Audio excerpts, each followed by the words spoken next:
A couple of weeks ago, Abby Zwerner was teaching her class when all of a sudden a 6-year-old boy, out of nowhere, we're told, pulled out a gun and fired upon this teacher. And for a while, that was the narrative that people were going with. Now, some people, of course, tried to make the narrative and spin the narrative into, oh my god, look at the white privilege. A 6-year-old white boy shot his teacher. How dare white kids do this? White parents are so bad.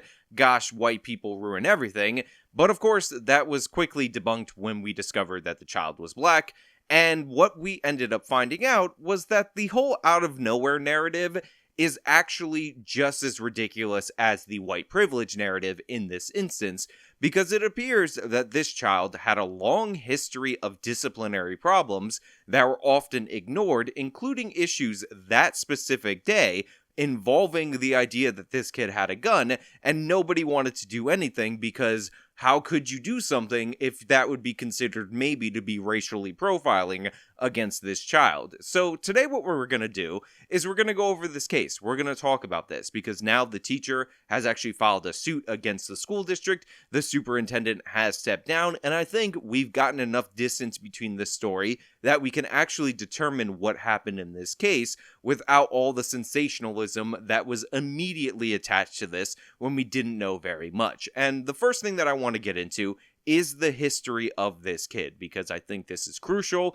for you to understand, and it's also important for you to understand that policies about equity and suspensions that say, oh, well, we're suspending black kids way more than white kids, we're not going to acknowledge the fact that they behave way different than white kids, therefore racism, led to this kid being able to go unchallenged throughout the school time and time again, despite obvious warning signs. But before we get into that, this video is not sponsored. This one is for my members over at actualjusticewarrior.com/join.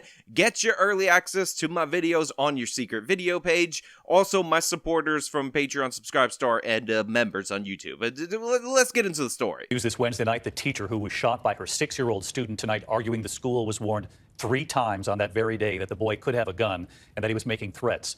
Her lawyer tonight now revealing a chilling timeline here, also revealing the teacher still has that bullet lodged in her chest. Now look, while these warnings that happened that very day were ignored and that unfortunately nearly cost this teacher her life, in reality, this story actually goes back a little bit further, because if all of a sudden you're getting all these claims related to whether or not this kid could have had a gun same day, you could understand if it's this angel behaved child normally, how this normally wouldn't be a thing that would cause the red flags. So we're going to set aside what happened for that day for a little bit later and go into the history of this child, because he had a long history of disciplinary issues, violent issues, all kinds of problems in the school, and the school was not allowed to implement consequences against this kid that made any sense. So the student in question in this first grade class constantly attacked staff verbally by swearing at teachers and students as well, including whipping other students with his belt. And he once actually choked a teacher out until the point where the teacher was going to fall unconscious. Now this, as well as many other instances, are noted in her complaint, which I recommend you read so you can understand what an absolute monster this kid was to deal with on a day-to-day basis. But needless to say, this would be a situation where you would want to implement some consequences against this kid, but for the most part, warnings about his behavior went unheard. It wasn't until this kid actually slammed the teacher's phone, breaking it, 2 days prior to the shooting, that there were some actual consequences implemented. And despite the long history of violent behavior, despite the fact that the parent is completely useless at getting a hold of her child, he was only suspended for 1 day, and this is the day that he concocted his scheme in which he was going to shoot his teacher, because a 6-year-old kid who is not used to any consequences in the home or any consequences in the school thinks that the slightest implementation of consequences is deserving of an attempted murder when he's raised to be a little monster. Again, this is one of those mothers that likely always takes the side of her boy, and when her boy does something wrong, she's the first one to throw out the racism allegations against people. These are the people who benefit from the equity and suspension policy, from the soft treatment that likely, if it did not exist, could have corrected some of this bad behavior of this kid, and then a teacher wouldn't have been critically wounded and in fear for her life while teaching in school. Here's our Chief Justice correspondent, Pierre Thomas, tonight. 2 weeks after she was shot by her 6-year-old student in an attack that stunned the nation, teacher Abby Zwerner is breaking her silence. Her attorney accusing the school of failing to stop the violence. Despite multiple warnings, the boy was dangerous. However, what we learned through this complaint is that this instance is actually significantly worse, if you can believe it, than a first grader managing to get a firearm into the school and then shooting at his first grade teacher. Throughout the course of the day, there were warning signs. There were specific warnings, 3 of them, that were basically ignored by the staff. So I just want to point out that this took place on January 6th, aka the darkest day in our Republic history. Where were you? January 6th, I was in a car dealership trying to buy a car, and then the guy tried to tell me that frame damage wasn't serious damage, and I didn't believe him. I thought frame damage was serious, and then I looked up on the TV, and guess what I saw? I saw our Republic getting frame damage. I saw democracy worldwide getting frame damage. Where were you January 6th? Let me know down in the comments below. Down in the comments below. Where were you? 3 times. School administration was warned by concerned teachers and employees that the boy had a gun on him at the school, but the administration could not be bothered. That lawyer laying out a string of red flags that day, saying it was Zwerner who first reported that the boy had threatened to beat up another child. So even though the 3 warnings about the gun are absolutely crucial in terms of the legal case and in terms of the school's utter failure, I also want to point out that this kid, off of a suspension, was threatening to beat up another kid early in the morning, right when he got to school, and he had a long history of violence, and this is a pattern of behavior that was just ignored completely by the school. Again, this is due to the fact that we've introduced this equity and suspensions policy, which says that if you suspend black kids, even if their behavior is different, disproportionately to their population, your school can be deemed racist and be liable. So what ends up happening is everybody goes ultra soft. We get the soft bigotry of no expectations, and this kid, off of a suspension, despite a long history, is allowed to coast, not even get removed from the classroom, despite the fact that he's threatening other kids. They didn't call security. They didn't remove the student from the classroom. After getting a tip about a gun, another teacher searched the boy's backpack an hour later, but found nothing.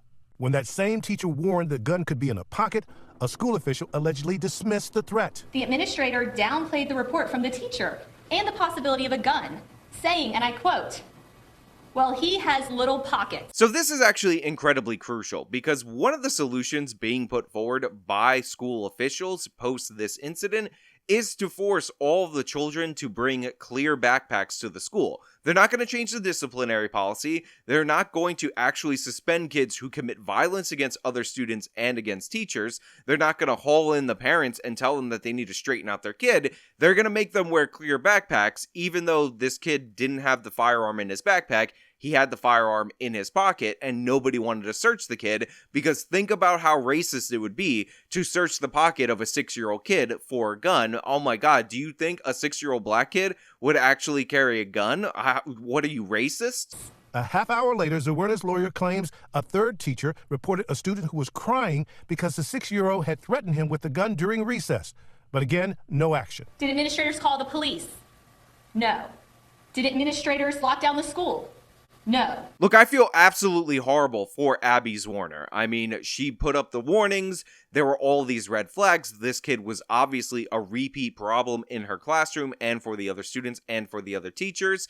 And now, as a consequence of the dereliction of duty of school officials, she's going to have a bullet in her chest for the rest of her life.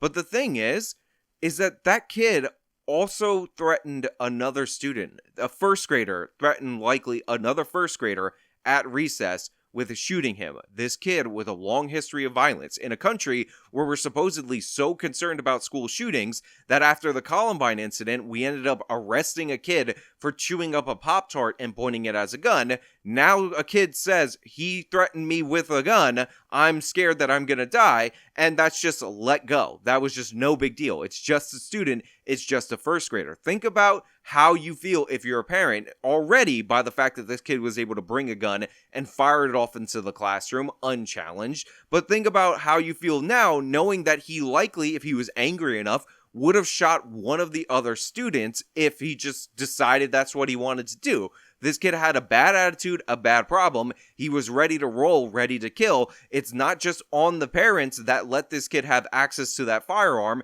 It's also on the school officials who were more concerned about not seeming racist than actually protecting the students in the class. A kid was threatened with a gun and they didn't do anything. They already had a report at that point from earlier in the day from another teacher that this kid had a gun on him. They searched his backpack, refused to search his pocket. These 2 dots, clearly, I know 2 dots make a line and not a pattern, but this is a very distinct line and they still decided to do nothing. Long pattern of behavior, let's dismiss it because we have to have the politically correct attitude even if it costs your kids their lives. Finally, Zwerner claims another concerned staffer asked to pat down and search the boy, but was denied, told to wait the situation out because the school day was almost over. So now you have your pattern, by the way. Now it's not 2 dots related to a gun, it's 3 distinct dots. You have the threat, first of all, to beat up a student earlier in the day that didn't have anything to do with the gun, so we'll count that as 0.5.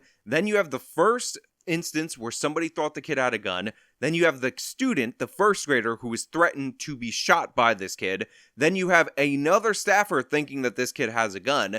They refuse to search his pockets. They refuse to pat him down. Again, equity and suspensions. How dare they presume that this kid, that now 3 separate people say has a gun on him, actually has a gun on him. That's obviously racism. I mean, ignore his long history of violence.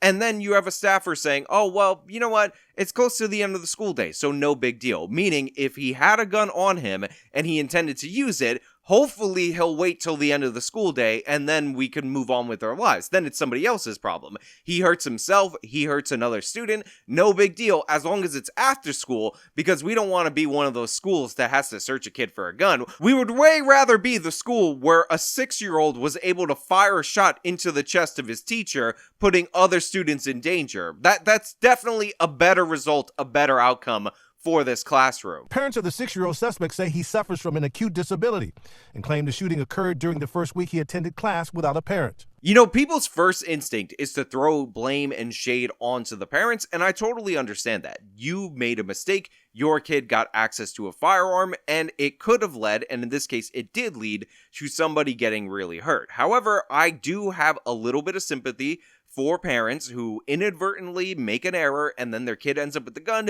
because that's a nightmare situation for the parents as well. But these parents are definitely in the unsympathetic category, because everything I've seen from the parents has just been an obfuscation of responsibility and terrible quote after terrible quote. There was a statement made from them early on about how the teacher decided to try to disarm the kid, and that's why she got shot. As if the teacher trying to remove a gun from the hand of a 6-year-old is the problem in this situation. It's insane that they would even say it that way. I'm hoping for the love of God that's a quote out of context, but now they're going with, oh, our kid's disabled, he has an acute disability, meaning a sudden disability, and it's nobody's fault, he's just a disabled. It's no big deal. I mean, we let him have access to a gun and he's a disabled. So apparently they knew that he had significant problems, and they were like, well, what are you gonna do? Throw your hands up there, it's totally fine. Don't be so upset. But tonight, Abby Zwerner remains at home healing. We learned today that bullet is still lodged in her chest. The road to full recovery will be long. The psychological wounds cut deeply and remain fresh. Look, it's 100% true. She's in for a long physical and emotional recovery. That's just a fact. Obviously, you don't just get over a kid in your class at 6 years old pulling out a gun and shooting you, especially when there were all these warning signs ignored by your employer who just didn't want to get involved because, again, they were more concerned with being perceived as potentially evil white racists than the actual danger of the situation. That being said, it's just a terrible story all the way around. The fact that the race grifters tried to make this a white kid and then were proven wrong. The fact that the school is pitching as a solution clear backpacks so you could see the gun when they searched the kid's backpack and he had the gun in his pocket, and the issue is their disciplinary policies, and the fact that staffers would rather seem woke than actually do their job and secure the school is also very troubling. But hey, Those are just my thoughts. Let me know your thoughts down in the comments below. If you liked the video, you show them by leaving a like, subscribe for more content, follow me on all my social media, support me via the support links in the description box of this video. This has been me talking about how equity in suspensions once again leads to dire consequences. Till next time.